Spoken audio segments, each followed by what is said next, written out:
राधे राधे, हरे कृष्णा। कैसे हो आप सभी लोग? आशा करती हूँ आप सभी परम मंगल में होगे, स्वस्थ होगे, अच्छे होगे। आज की वीडियो बहुत ज़्यादा इंपॉर्टेंट है। आज की वीडियो है कि बड़े सारे लोग पूछते हैं कि दीदी हम अपने एकादशी का व्रत अपनी सास को डेडिकेट करना चाहते हैं। डेडिकेट का मतलब है सास को देना चाहते हैं। एकादशी के व्रत का जो पुण्य है वो हम अपनी सासू माँ का देना चाहते हैं। एकादशी के व्रत का पुण्य हम किसी और को देना चाहते हैं, अपने भाई को देना चाहते हैं, या फिर जो लोग मृत्यु को प्राप्त हो गए हैं उनको देना चाहते हैं ताकि उनको मोक्ष प्राप्त हो सके। तो हम अपने एकादशी के व्रत का जो पुण्य होता है वो कैसे दे सके? क्योंकि कुछ दिनों पहले मेरे पास एक कुंडली आई थी, उन्होंने ये पूछा कि मेरी जो सासू माँ है वो बार बार मृत्यु को प्राप्त हो जाती है, फिर जिंदा हो जाती है, मृत्यु तुल्य कष्ट प्राप्त कर रही हैं। बार बार ऐसा लगता है कि बस अब गई अब गई अब गई, लेकिन अचानक से उनके प्राण आ जाते हैं। तो ये जब ये वाली कंडीशन होती है ना कि इंसान ऐसा लगता है कि मर रहा है और मर भी नहीं पाता, ठीक है ना, इंसान को मृत्यु तुल्य कष्ट मिल रहा था, तो उनके मोक्ष में अर्थात उनके पुण्य में किसी ना किसी चीज़ की कमी होती है, तभी इंसान को एकदम से मृत्यु प्राप्त नहीं होती। आपने वो गोकर्ण जी की और धुंधकारी की कथा सुनी होगी। धुंधकारी जब गोकर्ण जी अपने गांव में आए थे तो धुंधकारी प्रेतात्मा बन चुका था, ठीक है ना, वैश्याओं ने उसे जला दिया था। श्रीमद् भागवत महापुराण के अनुसार इधर उधर वो घूम रहा था क्योंकि उसमें इतनी सामर्थ्य नहीं थी कि वो गोकर्ण जी के पास, क्योंकि उसमें इसके पुण्य इतने भी नहीं थे कि वो गोकर्ण जी के पास आके प्रेत आत्मा के रूप में अपनी बात कह सके। तब गोकर्ण जी ने थोड़ा सा गंगा जल लेकर अभिमंत्रित करके गंगा जल उस पर छिड़का था, तब वो आया और तब बोला कि मैं आपका भाई धुंधकारी हूँ। मतलब गंगा जल छिड़कने मात्र से उसके जो थोड़े से पुण्य हैं वो बढ़ गए थे, ठीक है। इसी प्रकार से जब कोई इंसान मृत्यु तुल्य कष्ट पा रहा हो, बार बार मर रहा हो, अब ऐसा लग रहा हो कि मतलब बस प्राण ही ना निकल रहे हो, बार बार डॉक्टर कह रहा हो कि बस घर पे जाके सेवा करो, तो ये समझ लीजिए कि उनके पुण्यों में थोड़ी सी कमी रह गई है, जो वो बार बार मृत्यु को प्राप्त होकर वापस आ रहे हैं। तो ऐसे में बहुत सारे लोग प्रश्न करते हैं कि दीदी हम लोग अपनी एकादशी का व्रत हम किसी को देना चाहते हैं, जैसे कि किसी को बहुत कष्ट हो रहा है उसको देना चाहते हैं। एक बार की बात है कि मेरी मम्मी ना अचानक से कढ़ाई में किसी के घर पे कुछ बना रही थी, जैसे ही उन्होंने तेल गर्म किया पता नहीं कहाँ से छिपकली आके उस तेल पे गिर गई और वो तेल बहुत गर्म था और वो तड़प तड़प के मर गई। तो मेरी मम्मी ने बहुत रोई, वो बहुत रोई। उन्होंने फिर मुझे फ़ोन किया कि भाई मेरे साथ ऐसा ऐसा हो गया। वो इतना तड़प रही थी, उन्होंने बोला कि पिछले जन्म में मुझे भी ऐसे तड़प तड़प के मराएगा। तो मैंने मम्मी को समझाया, मैंने कहा एक नर्क होता है जिसको कुंभी पार्क नर्क कहते हैं, जिसमें गर्म कढ़ाई में आपको डाला जाता है ये वही है, इसका अंत यहीं तक था। तो कह रही लेकिन मेरे को बहुत पश्चाताप हो रहा है, मैं क्या करूं, मुझे समझ में नहीं आ रहा। वो ऐसे तड़प तड़प के मरी थी कि मेरे को बहुत दुख, पूरे दिन मेरी मम्मी रोई। तब मैंने उनसे बोला कि आप अपने एकादशी का जो व्रत है उसका जो पुण्य है वो उस छिपकली को दे दीजिए। जब आप उस एकादशी के पुण्य का व्रत का पुण्य जो है उसका पुण्य आप छिपकली को दीजिएगा, अगला जन्म जो उसको मिलेगा वो एक अच्छी योनि में प्राप्त होगा। देखो हम तो अपना कर्म ही कर सकते हैं, बाकी इंसान के कुछ ना कुछ कर्मास भी डिपेंड करते ही करते हैं।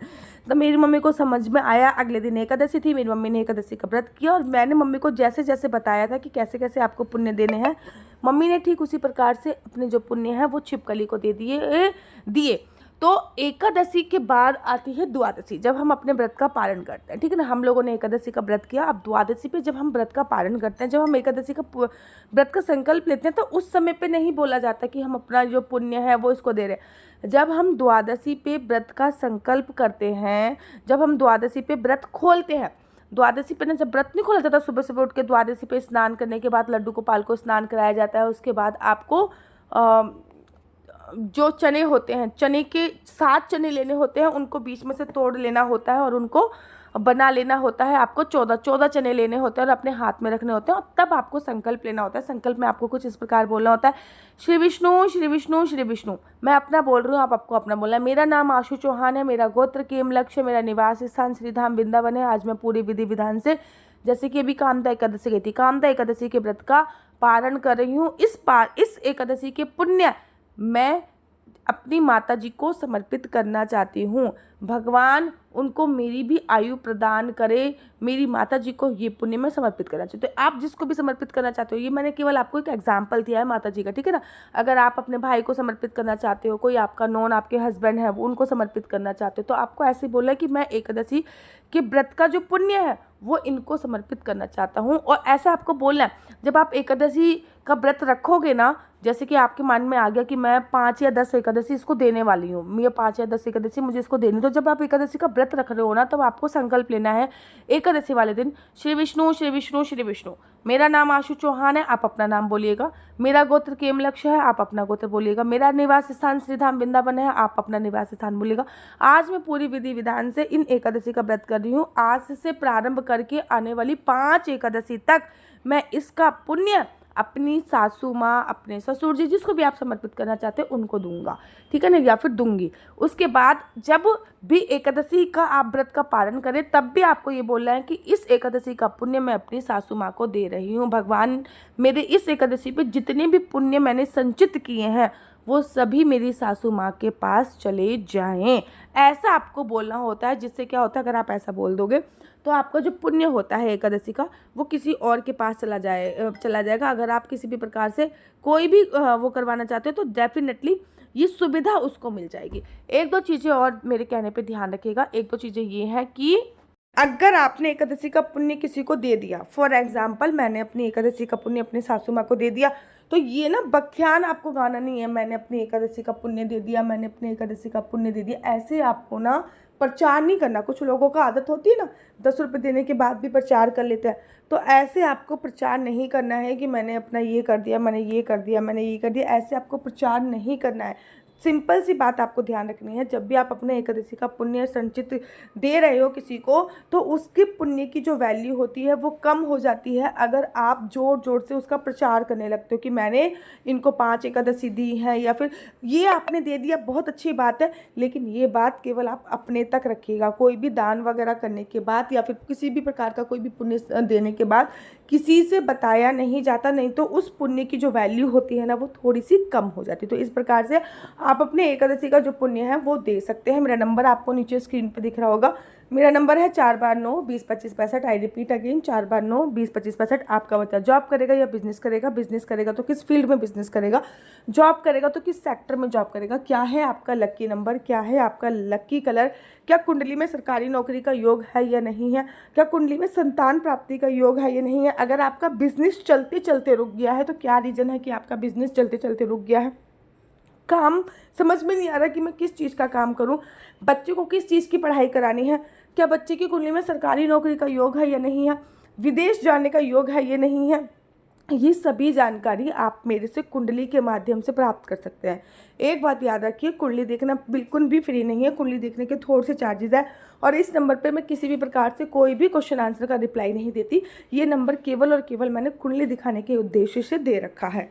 राधे राधे, हरे कृष्णा। तो देख रहे हो आप कितनी सारी तुलसी मालाएं हैं। वेट किस बात का, देर किस बात की। अगर आपके पास भी एक असली तुलसी माला की आप तलाश कर रहे हो कि मुझे गले में पहनने वाली एक असली कंठी प्राप्त हो जाए, तो अभी अभी अभी ऑर्डर कर दीजिए। ना केवल आपके पास असली तुलसी माला पहुंचेगी, गले में पहनने वाली कंठी, अपितु आपके पास जपने वाली माला भी पहुंचेगी। साथ ही के साथ आपके पास गोपी चंदन, अष्टगंधा तिलक, राधा नाम के कानों में पहनने वाले इयररिंग्स, डिफरेंट प्रकार के माला, झोली, बहुत सारा सामान श्रीधाम वृंदावन की पावन धरा से आप लोगों के लिए आ गया है। पता है, जब मैं श्रीधाम वृंदावन में मेरे को वास मिला था ना, मुझे पता ही नहीं था कि भाई असली तुलसी माला और नकली तुलसी माला क्या होती है। मैंने कई महीनों तक नकली तुलसी माला धारण करके रखी क्योंकि मुझे उसके बारे में पता नहीं था। फिर गुरुजी की कृपा हुई और मुझे असली तुलसी माला प्राप्त हुई।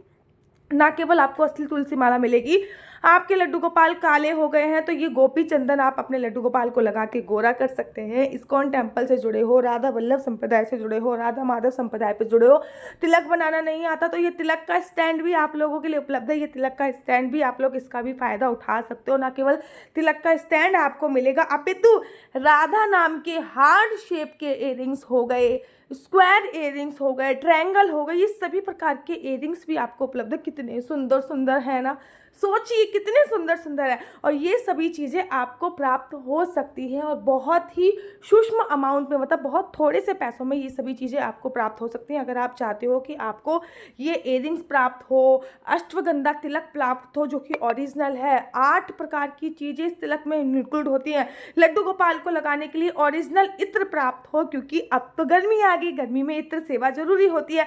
डिफरेंट सारे लोगों को तलाश होती है असली तुलसी माला कहाँ मिलेगी। भाई यहीं पे असली तुलसी माला मिलने वाली है। ना केवल असली तुलसी माला मिलेगी बल्कि आपको असली अश्वगंधा तिलक भी मिलेगा। ये एकदम प्योर और असली अश्वगंधा तिलक है और माला भी एकदम 100% प्योर है। इसके साथ साथ तिलक लगाने के लिए आपको स्टैंड भी प्रोवाइड कराया जाएगा जिससे आप इजीली तिलक लगाते हैं।